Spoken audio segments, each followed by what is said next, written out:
1, 2, 3, 4, 5, 6, 7, 8, 9. So step number 2. Learn the top 100 common words. So according to the English language, the word the is used around 5% in the overall words. Did you know that the top 100 common Chinese characters are used around 41% all the times? That is why learning the top 100 most common words are really important.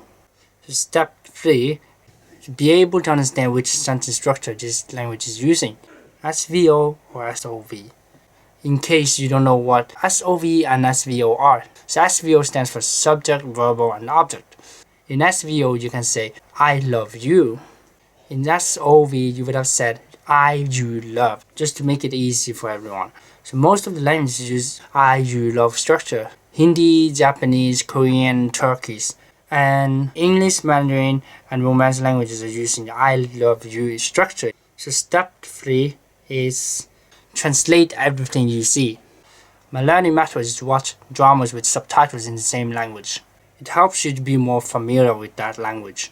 Especially when you're trying to learn Asian languages, you need to watch with Asian subtitles and translate words by words if you don't understand it. And I'm sure that you will find it surprisingly that most of the time the top 100 common words will keep on showing up.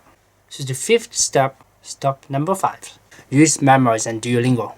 Memrise is really a nice website that allows you to practice your vocabulary. And Duolingo is another website that teaches you how to build your sentences. You can even add your friends and compete with them and see who's getting a higher score.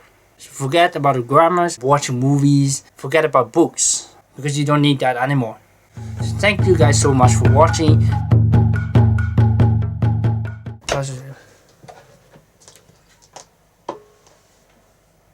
Cái nhà ấy, Mẹ, lục cái nhà. lục cảnh nha. Hả? Altså, jeg har 6-7 8 sen.